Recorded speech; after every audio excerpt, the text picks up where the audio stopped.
Hello friends, welcome back to my YouTube channel. तो आज के इस वीडियो में हम देखने वाले हैं बहुत ही ज़्यादा इम्पोर्टेंट टॉपिक के बारे में। तो टॉपिक देख लीजिए। टॉपिक है हमारा आज का 2024 का भौतिक विज्ञान यानी 2024 का फिजिक्स का पेपर जो कि बहुत ही ज़्यादा वायरल हो रहा था। तो आज इस वायरल हो रहे पेपर का हम फुल सॉल्यूशन वीडियो देखने वाले हैं, ठीक है। तो वीडियो को पर पूरी तरह से बने रहना ताकि आपसे जो पेपर में क्वेश्चन पूछे गए हैं वो आपसे एक भी क्वेश्चन मिस ना हो, और बहुत ही आसानी के साथ बहुत ही आसान ट्रिक एंड टिप्स के साथ इस वीडियो को हम पूरा सॉल्व करेंगे। फुल सॉल्यूशन वीडियो आज के इस फिजिक्स के पेपर का हम देखने वाले, ठीक है। तो पेपर का कोड देख लीजिए। पेपर का कोड है 346BX। पेपर का कोड है आपका 346BX। पूर्णांक इसका 70 नंबर का है। समय आपका दिया गया है 3 घंटे 15 मिनट का, ठीक है। तो बिना आपका टाइम वेस्ट किए स्टार्ट करते हैं हमारा आज का पेपर, और इस बोर्ड की कॉपी पे हम इस पेपर को क्या करेंगे, फुल सॉल्व करेंगे, ठीक है। तो चलिए हमारा पहला क्वेश्चन क्या बोल रहा है वो देख लेते हैं। तो हमारा खंड आ है क्वेश्चन नंबर 1। खंड आ का क्वेश्चन नंबर 1 देख लीजिए।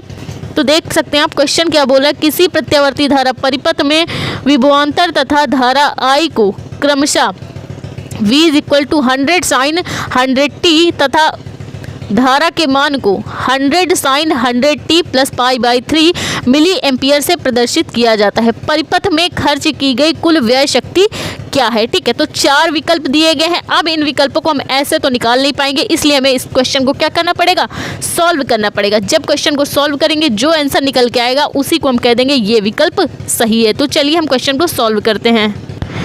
तो देख सकते हैं आप हमने क्या किया है, विभवांतर आपका कितना था, 100 वोल्ट। विभवांतर आपका है 100 वोल्ट, ठीक है। और जो धारा का मान है, धारा I0 का मान है वो है 100 मिली एम्पियर। अब हम मिली एम्पियर को क्या करेंगे, एम्पियर में चेंज कर लेंगे। एम्पियर में चेंज करने के लिए हमें क्या करना होगा कि 10⁻³ से गुणा कराना होगा, ठीक है। तो ये 100 क्या हो जाएगा, 100 जो मिली एम्पियर में था वो एम्पियर में चेंज हो जाएगा। तो बचेगा क्या, 0.1 एम्पियर। धारा का मान कितना आ गया, 0.1 एम्पियर, ठीक है। और अगर हम बात करें थीटा का मान क्या होता है, तो थीटा की वैल्यू होती है, कोई भी थीटा हो, थीटा की वैल्यू होती है π/3 रेडियन, ठीक है। तो अब हमें निकालना क्या है, परिपथ में व्यय की गई खर्च की गई शक्ति हमें निकालना है। तो परिपथ में शक्ति, ठीक है, हमें निकालना क्या है, परिपथ में शक्ति P। इसका फॉर्मूला क्या होता है, V0I0/2 cos ओमेगा। परिपथ में शक्ति P का फॉर्मूला होता है P = V0I0/2 cos π/3, ठीक है। तो हम वैल्यू रख देंगे। तो V0 की वैल्यू है 100 और I0 की क्या है, 0.1 एम्पियर। तो हमने यहाँ पे रख दिया है। इसके अपॉन में हमने 2 लगा दिया, और cos π/3 का मान होता है 1/2, ठीक है। अब इसको हम सॉल्व कर लेंगे। तो परिपथ में कुल शक्ति का मान क्या आ जाएगा, P = 2.5, कितना है 2.5, ठीक, 2.5 वाट आया, ठीक है। 2.5 वाट आया है। तो विकल्प हमारा तीसरा सही हो जाएगा। क्या हो जाएगा, विकल्प हमारा तीसरा सही हो जाएगा। तो चलिए देखते हैं हमारा नेक्स्ट क्वेश्चन कौन सा है।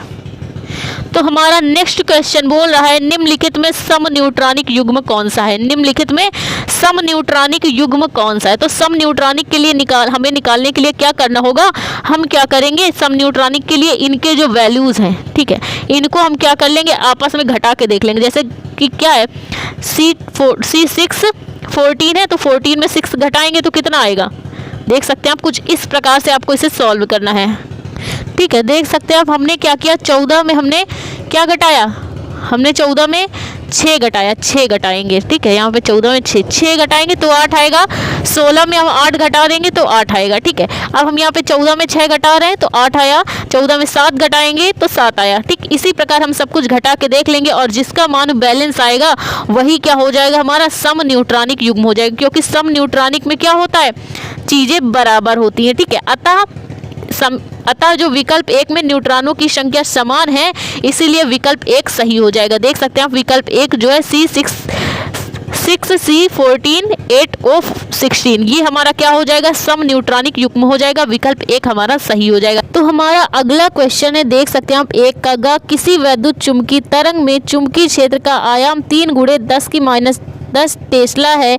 यदि तरंग की आवृत्ति 10⁻12 हर्ट्ज है तो संबंधित विद्युत क्षेत्र का आयाम क्या हो जाएगा, ठीक है।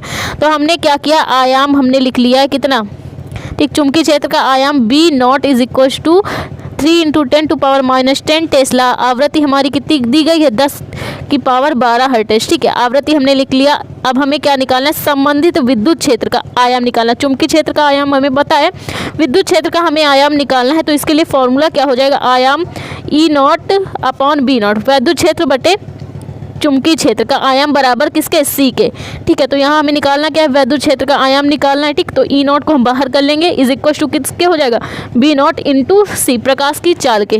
ठीक, तो क्या हो जाएगा, हमें पता है विद्युत इसका चुंबकीय क्षेत्र का आयाम हमें पता है, तो चुंबकीय क्षेत्र का आयाम रख दिया और गुणा किससे करा देंगे, और इसमें प्रकाश की चाल रख देंगे। प्रकाश की चाल कितनी होती है, 3 × 10⁸।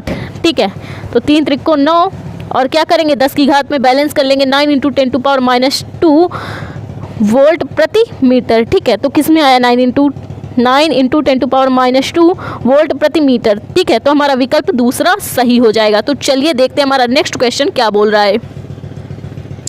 तो हमारा नेक्स्ट क्वेश्चन है, किसी चालक तार में धारा I प्रवाहित होने पर मुक्त इलेक्ट्रॉनों का अपवाह वेग v है। यदि चालक तार में धारा I प्रवाहित हो तब मुक्त इलेक्ट्रॉनों का अपवाह वेग v होगा। यदि उसी धातु की दुगनी त्रिज्या कितनी, दोगुनी की जा रही। ठीक है, जितनी त्रिज्या इस तार की है उसकी से दोगुनी की जा रही, तब तार में जो धारा है वो भी दोगुनी हो जाएगी। जब भाई जो तार है उसकी त्रिज्या दुगनी हो जाएगी तो धारा भी दोगुनी हो जाएगी, तब इलेक्ट्रॉनों का वह अपवाह वेग क्या हो जाएगा, वो भी तो बढ़ेगा। ठीक है, वो बढ़ेगा या घटेगा ये हमें बताना है। तो चलिए हम इस क्वेश्चन को भी सॉल्व करते हैं।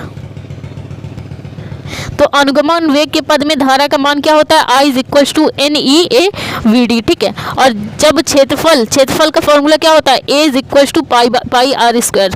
तब क्या हो जाएगा, A का मान हम यहाँ पे ये जो A का मान है ना क्षेत्रफल का, यहाँ पे पुट कर देंगे तो I = NE/πr²VD। ठीक है, इसको हम ऐसे भी लिख सकते हैं। ठीक है, जो आपका अनुगमन वेग है, ठीक है, वो किसके अनुक्रमानुपाती होता है, धारा बटे त्रिज्या के स्क्वायर के। ठीक है, धारा बटे त्रिज्या के स्क्वायर के। तो इसको हमने समीकरण 1 मान लिया।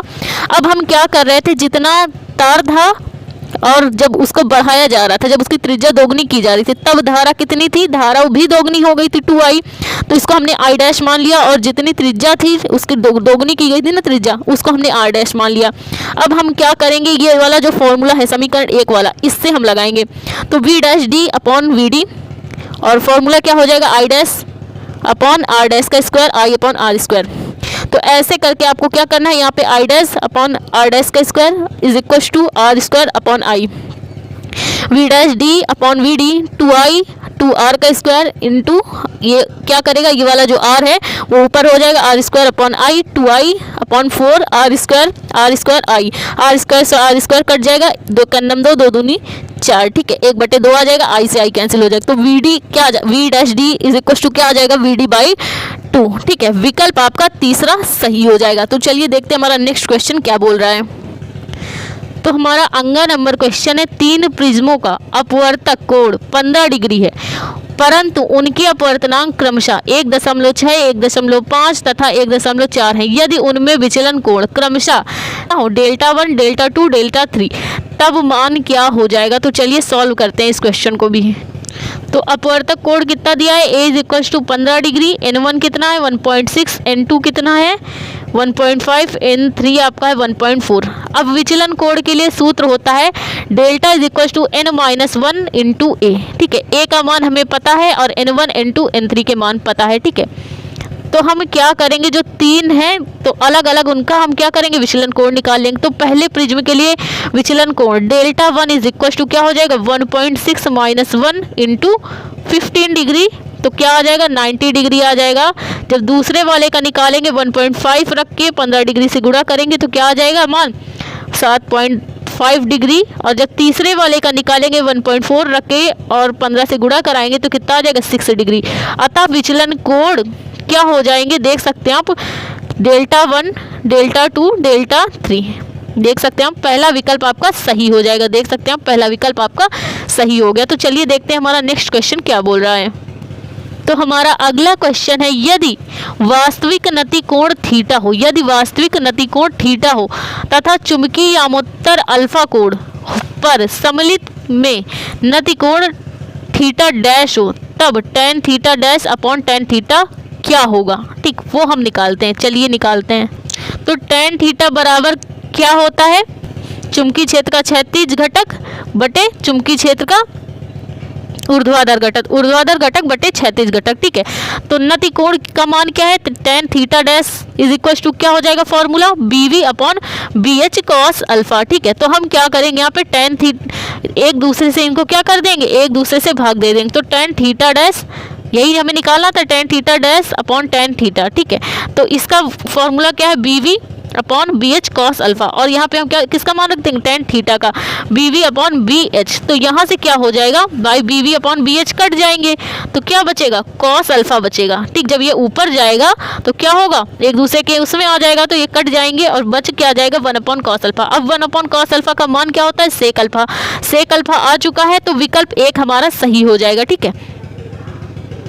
देख सकते हैं आप, विकल्प 1 हमारा सही हो जाएगा, है, ठीक है। खंड हमारा बा है, दूसरे का का है। यदि संयुक्त सूक्ष्मदर्शी के अभिदृश्यक व नेत्रिका लेंसों की आवर्धन क्षमता क्रमशः M1 व M2 हो, तब सूक्ष्मदर्शी की आवर्धन क्षमता के लिए सूत्र हमें ज्ञात करना होगा, ठीक है। सूक्ष्मदर्शी की आवर्धन क्षमता कैपिटल M बराबर होता है M0 इंटू ME, ठीक है। सूक्ष्मदर्शी की अभिदर्शक की आवर्धन क्षमता गुणे नेत्रिका की आवर्धन क्षमता, ठीक। तो बराबर क्या हो जाएगा, capital M is equal to M1 into M2, तो ये हो जाएगा। अब शंट से क्या अभिप्राय होता है, तो शंट हमारी जो विभव मापी में धारा मापने का काम करता है, ठीक है, और धारा को एक दिशा से दूसरी दिशा में विक्षेपित करने का काम भी हमारा शंट करता है, ठीक। अब अगला क्वेश्चन है, वैद्युत परिपथ के लिए किरचॉफ का प्रथम नियम बताइए। किरचॉफ का प्रथम नियम क्या होता है, परिपथ में बहने वाली सभी धाराओं का बीजगणितीय योग शून्य होता है, ठीक। ये हमारा किरचॉफ का प्रथम नियम होता है। अब स्वप्रेरण गुणांक की परिभाषा लिखनी है। अब हमारा नेक्स्ट क्वेश्चन है, स्वप्रेरण गुणांक की परिभाषा बताइए, ठीक। अगला नंबर क्वेश्चन है, M द्रव्यमान का कण v वेग से गति करता है, कण की संगत डी ब्रोगली तरंग का सूत्र लिखिए, ठीक है। संगत डी ब्रोगली तरंग का सूत्र होता है lambda is equal to H upon MV, ठीक है। द्रव्यमान M गुणे कण की चाल H अपॉन MV, ठीक। तो ये सूत्र हो जाएगा। अब आपका नेक्स्ट क्वेश्चन है, वैद्युत द्विध्रुव की अच्छी स्थिति पर विभव का सूत्र लिखना है। तो वैद्युत द्विध्रुव की अच्छी स्थिति पर विभव का सूत्र होता है V is equal to 1 upon 4 pi epsilon naught P upon R square, ठीक है। तो ये क्वेश्चन आपके हो चुके हैं सॉल्व। अब हम देख सकते हैं नेक्स्ट क्वेश्चन। खंड हमारा सा है, तीसरे का 5 सेंटीमीटर स्क्वायर क्षेत्रफल वाली एक कुंडली 1.5 न्यूटन प्रति एम्पियर मीटर के एक समान चुंबकीय क्षेत्र में रखी है। यदि कुंडली में फेरों की संख्या 100 तथा इसमें बहने वाली धारा 0.2 एम्पियर हो, तब ज्ञात कीजिए कुंडली का चुंबकीय द्विध्रुव आघूर्ण, कुंडली पर अधिकतम बल आघूर्ण, ठीक है। अब हमारा नेक्स्ट क्वेश्चन है, देख सकते हैं आप, नाभिक की त्रिज्या R is equal to R0 A की पावर 1/3 से व्यक्त होती है, जहां A द्रव्यमान संख्या तथा R0 1.2 इंटू 10⁻⁻15 मीटर है। सिद्ध कीजिए नाभिक का घनत्व द्रव्यमान संख्या A पर निर्भर नहीं करता। ये हमें प्रूफ करना है। एंड गेट के सांकेतिक चित्र की सहायता से इसकी सत्यता सारणी आपको बतानी है। 2 नंबर का आपका क्वेश्चन है। नेक्स्ट हमारा क्वेश्चन है, 10 ओम प्रतिरोध के तार को खींचकर इसकी लंबाई 3 गुना कर दी जाती है। अब इस तार को 3 बराबर हिस्सों में काटकर चित्रानुसार वैद्युत परिपथ में जोड़ा जाता है।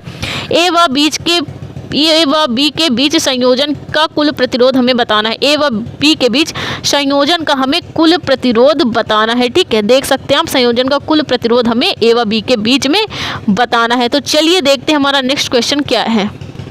तो अगला क्वेश्चन हमारा खंड द से है, चौथे का, ठीक है। चौथे का बोहर परमाणु मॉडल के आधार पर सिद्ध कीजिए परमाणु की स्थायी कक्षाओं में इलेक्ट्रॉनों का परिक्रमण काल T क्वांटम संख्या n के घन के अनुक्रमानुपाती होता है, ठीक है। अगला हमारा क्वेश्चन है, प्रकाश के विवर्तन के एकल रेखा छिद्र के प्रयोग में तरंग दैर्घ्य λ1 इज इक्वल टू 60 नैनोमीटर के लिए प्रथम निमिष्ट किसी दूसरी तरंग दैर्घ्य λ2 के प्रथम उच्चिष्ट के संपाती होता है। तरंग दैर्घ्य λ2 का मान ज्ञात करना है। 3 नंबर का आपका क्वेश्चन है। अगला क्वेश्चन हमारा है, चांदी का कार्यफलन 4.7 इलेक्ट्रॉन वोल्ट है। जब 100 नैनोमीटर तरंगदैर्घ्य का परावैंगनी प्रकाश डाला जाता है तब निरोधी विभव 7.7 वोल्ट हमें प्राप्त होता है। 200 नैनोमीटर तरंग के प्रकाश के लिए निरोधी विभव का मान क्या होगा?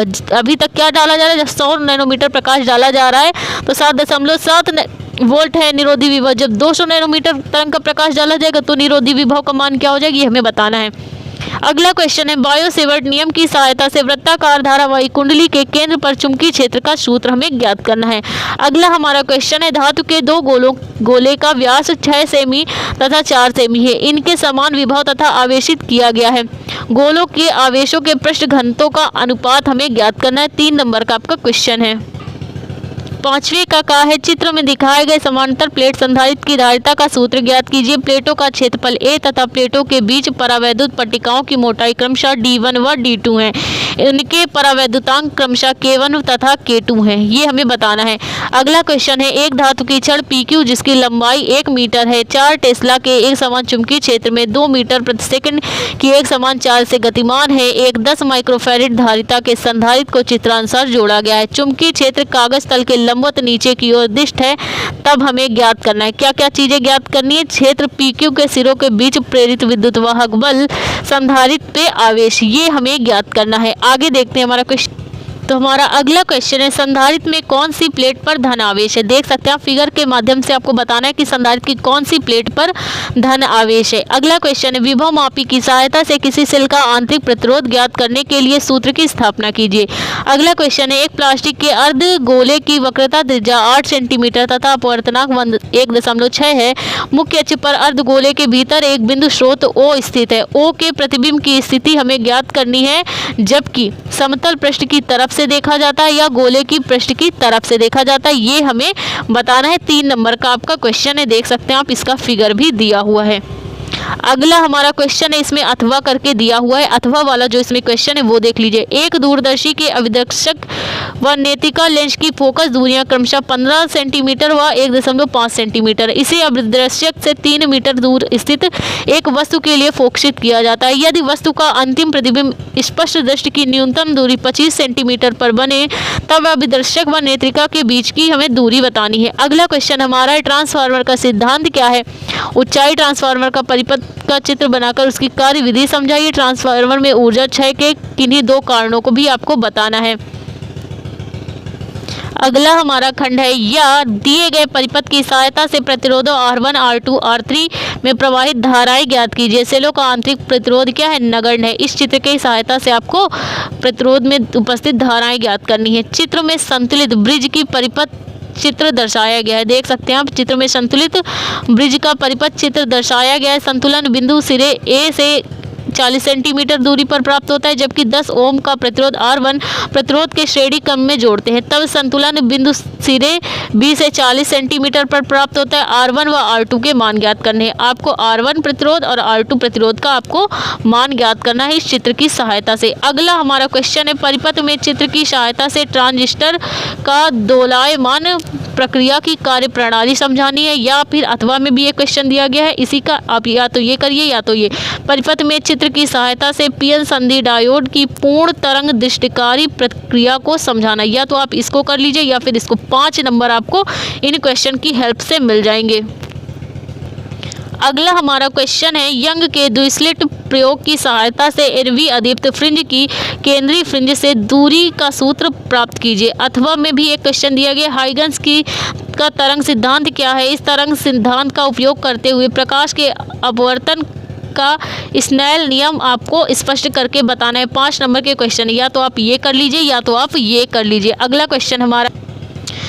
क्वेश्चन हमारा 9वां नंबर है, दिए गए प्रत्यावर्ती धारा परिपथ से ज्ञात कीजिए। प्रेरकीय तथा धारितीय प्रतिघात अनुनाद की दशा में अनुप्रयुक्त वोल्टता की आवृत्ति अनुनाद की स्थिति में परिपथ की प्रतिबाधा। ठीक है। अथवा में भी ये क्वेश्चन पूछा गया है, फैराडे के विद्युत चुम्बकीय प्रेरण के नियम क्या हैं ये आपको बताना है। या 100 टेस्ला के विद्युत चुम्बकीय क्षेत्र के लंबवत तल में तार को 10 सेंटीमीटर त्रिज्या वाले वृत्त के रूप में रखा जाता है। इस तार को 0.1 सेकंड में खींचकर उसी तल का वर्गाकार रूप दे दिया जाता है। तो लूप में उत्पन्न औसत प्रेरित विद्युत वाहक बल का मान आपको ज्ञात करना है। ठीक है।